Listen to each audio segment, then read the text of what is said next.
Hello students.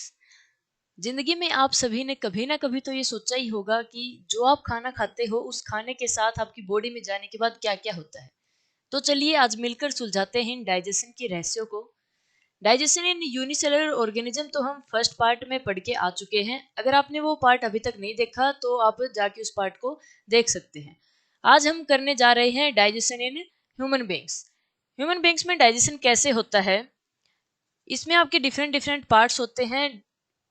Human body में होती है आपकी एलिमेंट्री कैनाल, जो लगभग 30 फीट लॉन्ग होती है। इस एलिमेंट्री कैनाल में वेरियस वेरियस पार्ट्स होते हैं जो डिफरेंट डिफरेंट फंक्शन को परफॉर्म करने में हेल्प करते हैं। ये आपकी एलिमेंट्री कैनाल होती है माउथ टू एनस। यहाँ से आप देख रहे होगे इस डायग्राम में, जो ये मुंह से लेके माउथ से लेकर जो ये पूरा आपका डाइजेस्टिव ट्रैक है, लार्ज इंटेस्टाइन हो गया, स्मॉल इंटेस्टाइन हो गया और लास्ट में एनस तक आपका क्या होता है, एलिमेंट्री कैनाल बोलते हैं इसको हम। इसके डिफरेंट डिफरेंट पार्ट्स को हम एक एक करके समझ लेते हैं।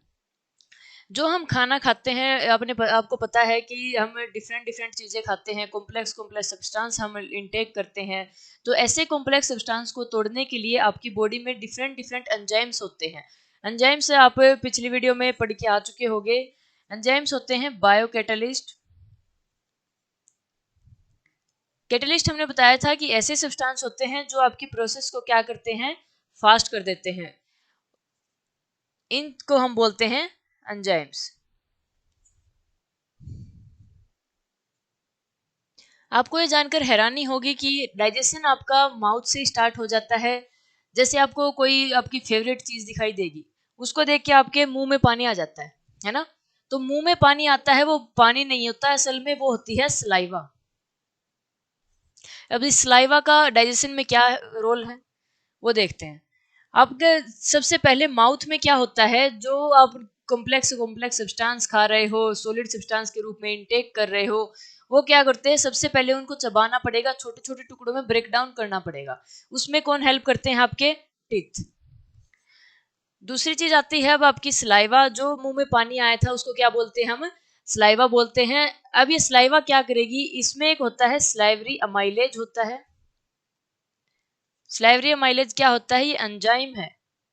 एंजाइम्स हम पढ़ के आ चुके हैं, ऐसे सब्सटेंस होते हैं जो डिफरेंट डिफरेंट चीजों को डाइजेस्ट करने में हेल्प करते हैं।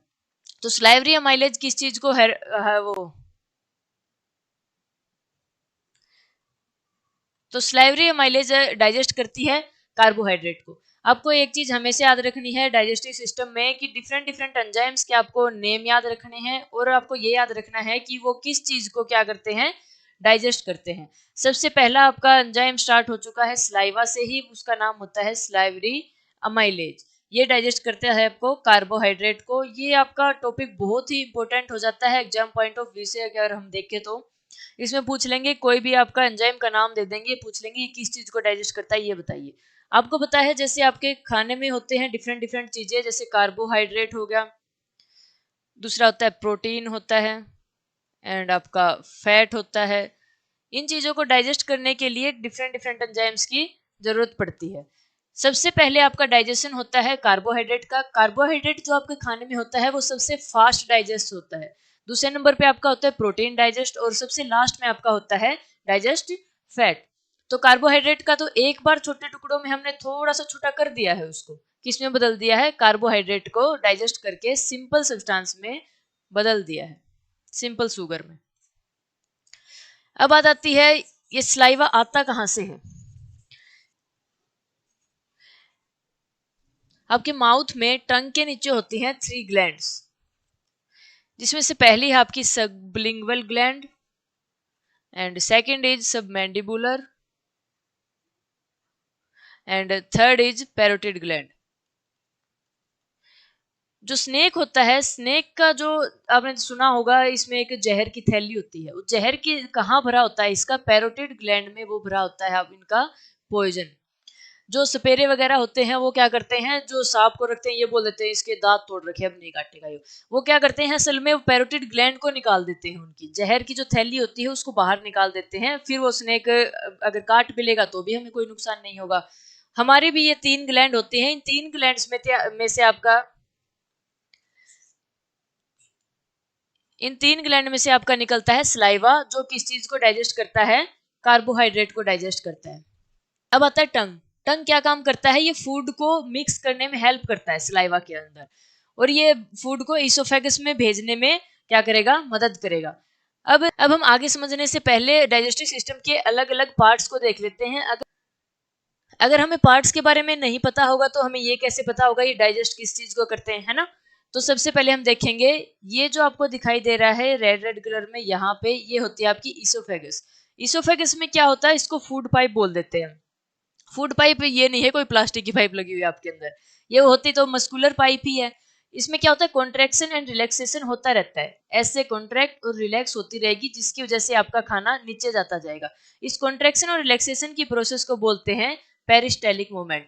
और ये 1 नंबर में आपका इंपॉर्टेंट क्वेश्चन बन जाता है, प्रीवियस ईयर क्वेश्चन में भी आया हुआ है कि जो कॉन्ट्रैक्शन और रिलैक्सेशन की प्रोसेस होती है इसोफेगस की, उसको क्या नाम बोलते हैं? उसको बोलते हैं हम पेरिस्टेलिक मूवमेंट। इस पेरिस्टेलिक मूवमेंट की वजह से आपका जो खाना है वो माउथ से स्टमक तक आता है। ये है आपका स्टमक। स्टमक में आपका खाना रहता है 4 घंटे तक, यहाँ पे स्टोर रहता है खाना। यहाँ पे क्या होगा? डिफरेंट इसमें कौन सा एंजाइम होता है, किस चीज को डाइजेस्ट करेगा, वो हम आगे देखेंगे। उससे पहले हम देख लेते हैं इससे आगे ये क्या है। ये जो हिस्सा है आपका इतना दिखाई दे रहा है, इसको बोलते हैं, जो स्टमक और स्मॉल इंटेस्टाइन को जोड़ के रखता है, उसको बोलेंगे डूडोनम। उसको बोलेंगे डूडोनम। इसमें से आपका खाना होते हुए स्टमक से इंटेस्टाइन तक आ जाता है।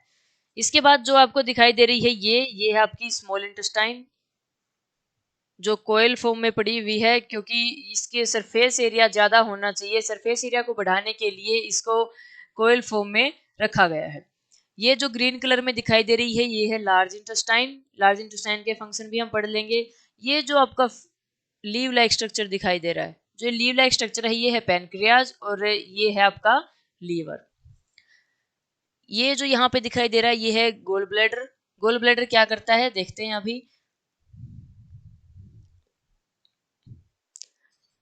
अभी हम समझ लेते हैं इनके डिफरेंट डिफरेंट फंक्शन। इसोफेगस के बारे में तो हम देख चुके हैं, अब देख लेते हैं हम स्टमक के बारे में। स्टमक में ऐसा क्या होता है?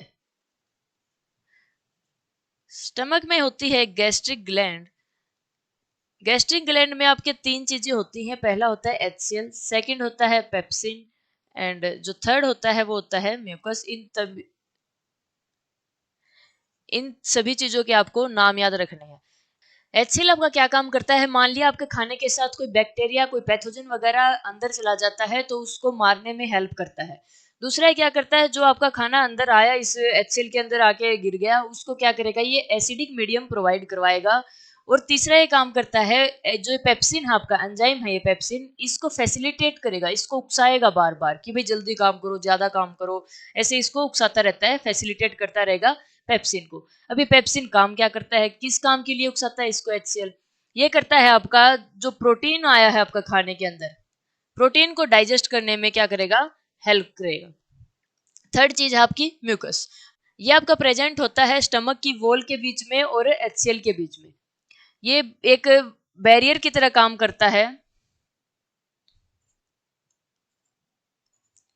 ये एक बैरियर की तरह काम करता है एचसीएल और आपकी वॉल ऑफ स्टमक के बीच में, उनको नुकसान पहुंचाने से बचाता है। कई बार ये होता है हम कुछ बकवास चीजें खा लेते हैं, हम बाहर का खा लेते हैं, उससे क्या होता है आपके एसिडिटी हो जाती है, यहाँ तक गले तक आपकी क्या हो जाती है? जलन होने लग जाती है। उस टाइम पे क्या होता है? पेट का आपका एसिड जो होता है वो बढ़ने लग जाता है, और वो धीरे धीरे धीरे धीरे म्यूकस के भी कंट्रोल में नहीं होता, बाहर आना स्टार्ट कर देता है ना? ऊपर से हम क्या कर लेते हैं, मान लिया कई बार ये बोल देंगे कि भाई एसिडिटी होगी, तो ये बोलते हैं गर्मी होगी, गर्मी की वजह से होगी है एसिडिटी। ऊपर से हम पी लेते हैं नींबू पानी। नींबू पानी में भी क्या होता है? एसिड होता है नींबू के अंदर। आप सेकंड चैप्टर में देखेंगे हम एसिड बेस और सोल्ट में, नींबू में क्या होता है? एसिड होता है। पहले ही हमारी एसिडिटी बनी हुई है, ऊपर से हम और एसिड पी लेते हैं, तो नींबू पानी से और एसिडिटी बढ़ जाती है ठीक होने की बजाय। इसीलिए हमें क्या करना होता है? कोई ना कोई बेसिक चीज लेनी होती है। इनो वगैरह लेते हैं, उसमें क्या होता है? बेस होते हैं, वो एसिड को बेस के साथ मिलकर न्यूट्रलाइज कर देते हैं। आई होप आपको स्टमक के बारे में समझ में आ गया होगा अच्छे से। स्टमक में क्या होता है, 3 चीजें होती हैं जिनको हमने एक एक करके देख लिया है। पहला था आपका HCl, दूसरा है आपका म्यूकस एंड थर्ड है आपका पेप्सिन। पेप्सिन क्या करेगा, प्रोटीन को डाइजेस्ट करेगा। अब देखिए भाई कैसे पता चले ये प्रोटीन को डाइजेस्ट करता है, कैसे याद रहे हमें। देखिए प्रोटीन के लास्ट में भी क्या है, आयन है, और पेप्सिन के लास्ट में भी क्या है, आयन है। आगे जब जाके आप देखोगे कि एक चीज होती है लिपिड। लिपिड को हम बोलते हैं फैट। 9th क्लास में आप पढ़ के आ चुके हो ये। इसको डाइजेस्ट कौन करता है, लाइपेज डाइजेस्ट करता है। इसको कैसे याद रखोगे भाई, लिपिड जैसे दिखाई दे रहा है ना, LIP और LIP, तो लिपिड जहां आ गया उसको कौन डाइजेस्ट करेगा, लाइपेज डाइजेस्ट करेगा। और प्रोटीन, प्रोटीन के लास्ट में आयन होता है, पेप्सिन के लास्ट में भी आयन हो गया, तो क्या करेगा, पेप्सिन प्रोटीन को डाइजेस्ट करता है। ठीक है, अब बच गया आपका अमाइलेज। अमाइलेज क्या करता है आपका, पहले ही पढ़ लिया हमने, कार्बोहाइड्रेट को डाइजेस्ट करेगा। HCl के बारे में देख चुके हैं, बैक्टीरिया को किल करेगा। और म्यूकस के बारे में देख चुके हैं हम, क्या करता है, प्रोटेक्ट करके रखता है स्टमक की वॉल को, किससे, HCl से। आगे आता है आपका खाना कहाँ जाएगा, इससे ड्यूडेनम से होते हुए। ये 1 नंबर का क्वेश्चन बनता है, आपको याद रखना जरूर कि स्टमक के बाद आपका जो खाना स्मॉल इंटेस्टाइन में जाता है वो किस पार्ट से होते हुए जाता है, वो जाता है ड्यूडेनम से होते हुए। अब खाना आ गया आपका स्मॉल इंटेस्टाइन में। एक चीज आप हमेशा ध्यान रखनी है, खाना कभी भी लीवर और पैनक्रियाज के अंदर नहीं जाता। इसमें से क्या होगा, स्मॉल इंटेस्टाइन में आके खाना आपका रख दिया स्टमक ने, इसके बाद क्या होगा, लीवर अपने उसके अंदर जूस डाल देगा, और जो पैनक्रियाज है वो अपने जूस डाल देगी। खाने को अपने अंदर नहीं लेके जाती है, बाहर ही उसको अपने वो डाइजेस्टिव एंजाइम दे देती है। चलिए देख लेते हैं लीवर कैसे हेल्प करता है डाइजेशन में, और पैनक्रियाज कैसे हेल्प करती है। सबसे पहले देख लेते हैं लीवर के बारे में। लीवर के अंदर होता है, प्रोड्यूस होता है बाइल जूस, जिसको हम पित्त बोलते हैं, है ना। ये स्टोर कहाँ पे होता है, गोल ब्लैडर में स्टोर होता है, जिसको हम बोलते हैं पित्त की थैली। बाइल जूस एल्कलाइन मीडियम का होता है। एल्कलाइन मतलब ये बेसिक नेचर का होता है। जब भी मान लिया जो आपका खाना HCl ने एसिडिक करके भेज दिया था हमें, अब पेनक्रियाज के जो एंजाइम होते हैं उनको रिएक्ट करवाने के लिए खाना हमें बेसिक चाहिए, न्यूट्रलाइज चाहिए। एसिडिक मीडियम में पेनक्रियाज के जो एंजाइम है वो काम नहीं करेंगे, तो सबसे पहले उसमें लीवर क्या डाल देता है, बाइल जूस डाल देता है। बाइल जूस होता है आपका एल्कलाइन इन नेचर।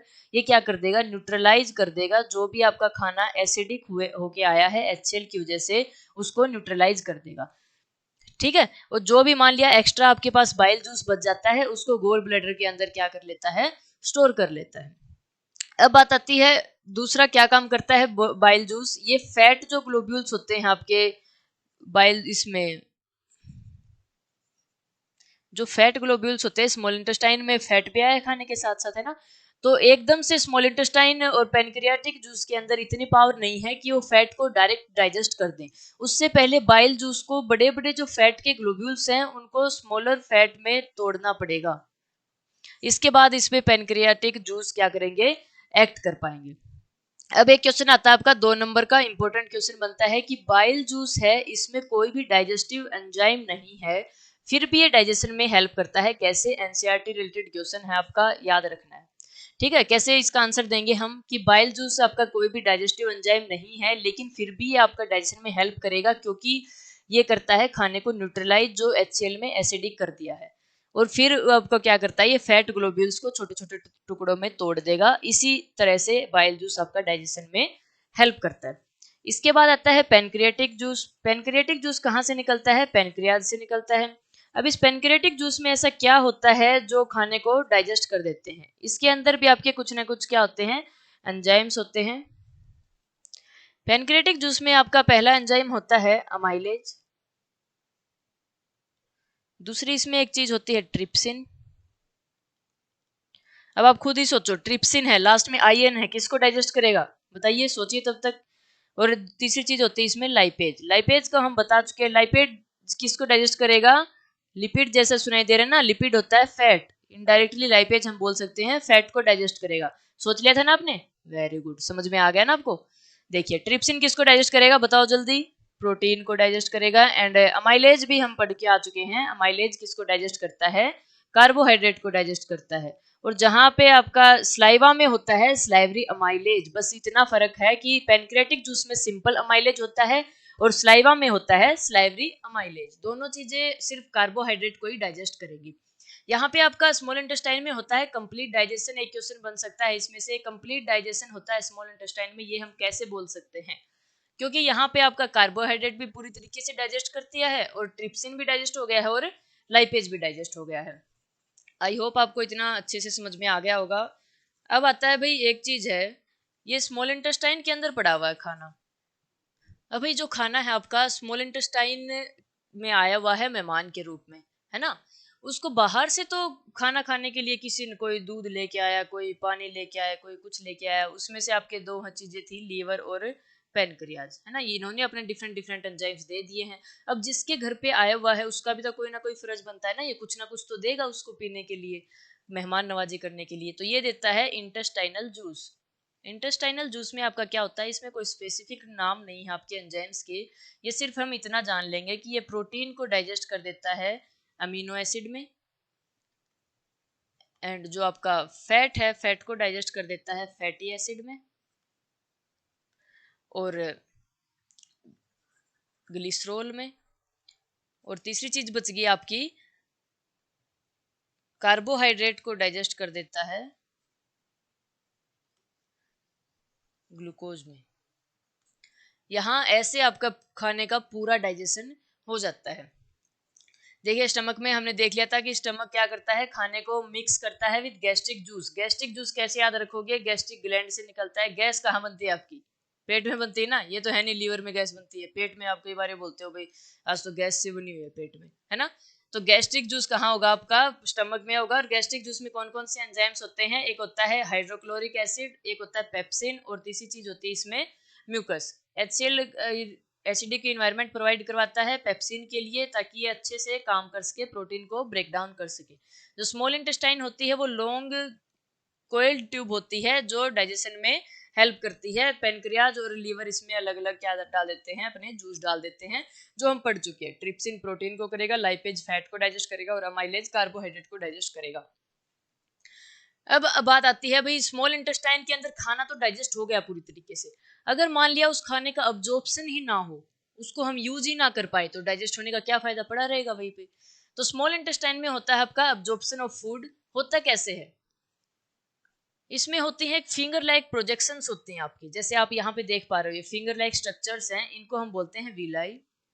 ये क्या करती हैं, इनको फिंगर लाइक इसीलिए बनाया है क्यों, ताकि ये ज्यादा मैक्सिमम एरिया अब्जॉर्ब करने के लिए आपका मिल सके इनको, है ना। यहाँ पे ये विलाई लाइक स्ट्रक्चर क्या करती हैं, खाने को मैक्सिमम अब्जॉर्ब करती हैं। और यहाँ पे आपके होते हैं ब्लड वेसल्स जो जुड़े हुए होते हैं आपके विलाई से। ये क्या करेंगे, जो भी विलाई में खाना आया उसको ब्लड में मिक्स करके पूरी बॉडी में पहुंचा देंगे, और फिर ये एनर्जी आपकी यूज होती है बॉडी में ऑर्गन सिस्टम इन सभी को रिपेयर करने के लिए और मेंटेन रखने के लिए पूरे बॉडी स्ट्रक्चर को। यहाँ पे एक क्वेश्चन बनता है आपका, स्मॉल इंटेस्टाइन में मैक्सिमम अब्जॉर्प्शन क्यों होता है, 2 नंबर का क्वेश्चन बनता है। वेरी इंपॉर्टेंट क्वेश्चन है, क्योंकि इसके अंदर होती है विलाई लाइक स्ट्रक्चर जो सरफेस एरिया को इंक्रीज कर देती है, मैक्सिमम न्यूट्रिशन या फिर प्रोटीन वगैरह जो भी हमने डाइजेस्ट किया है उसको ब्लड में अब्जॉर्ब करने के लिए, ताकि मैक्सिमम एरिया मिल सके। अब खाना भाई सारे काम हो चुके हैं इसके, स्मॉल इंटेस्टाइन में तैयार है, अब्जॉर्ब भी हमने कर लिया। अब वेस्ट मटेरियल जो बच गया उसको तो बाहर निकालना है ना। अब ये खाना आता है आपका लार्ज इंटेस्टाइन, देखो यहाँ से जुड़ा हुआ है लार्ज इंटेस्टाइन से, स्मॉल इंटेस्टाइन जुड़ी हुई ना, ये है आपकी लार्ज इंटेस्टाइन, यहाँ पे चला गया खाना, वेस्ट मटेरियल निकला था भाई। यहाँ पे क्या होगा, उस खाने के अंदर ये लार्ज इंटेस्टाइन ये देख लेगी कि भाई बाहर जाते जाते कोई इंपॉर्टेंट चीज तो नहीं रहेगी खाने के अंदर, उसको मिल जाती है एक इंपॉर्टेंट चीज, और वो है आपका वाटर। ये क्या करता है लार्ज इंटेस्टाइन, जो भी फूड के अंदर आपका पानी बचा हुआ है, मॉइस्चर जो भी बचा हुआ है जिसको बॉडी को उसकी जरूरत है, उसको क्या कर लेगा, अब्जॉर्ब कर लेगा, और बाकी बचा जो हुआ जो खाना है उसको रेक्टम में लाके स्टोर कर लेगा। जो भी वेस्ट मटेरियल जो बचा हुआ है इन द सेंस, उसको क्या कर लेगा, रेक्टम में लाके स्टोर कर लेगा। और जब तक हम एनएस के थ्रू इसको बाहर नहीं निकालते तब तक आपका जो वेस्ट मटेरियल है वो रेक्टम के अंदर ही रहेगा। और फिर जो आपका एनएस के बीच में और जो लार्ज इंटेस्टाइन के बीच में एक मसल होती है जिसको हम स्पिंक्टर मसल बोलते हैं, वो जब भी एलिमिनेट करने के लिए तैयार हो जाते हैं तो जो भी वेस्ट मटेरियल होता है उसको एक्सक्रीट कर देंगे, बाहर निकाल देंगे। जब जहां भी आपको स्पिंक्टर नाम दिखाई दे जाता है वहां समझ जाना दो चीजें जुड़ी हुई हैं। जैसे ईसोफेगल स्पिंक्टर आता है एक आपका,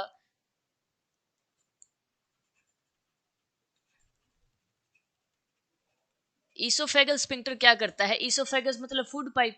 फूड पाइप से खाना कहाँ जाएगा? स्टमक के अंदर जाएगा। तो ये खाने को ईसोफेगस से स्टमक के अंदर पहुंचाने का काम करता है ईसोफेगल स्फिंक्टर। ऐसे ही आपका होता है एक स्फिंक्टर स्टमक से स्मॉल इंटेस्टाइन के बीच में। स्मॉल इंटेस्टाइन में खाना पहुंचाने के लिए एक जोड़ सा होता है, डुओडेनम जिसे सुना है आपने। उसमें क्या होता है, एक स्फिंक्टर होता है जो कनेक्ट करके रखता है स्मॉल इंटेस्टाइन और स्टमक को।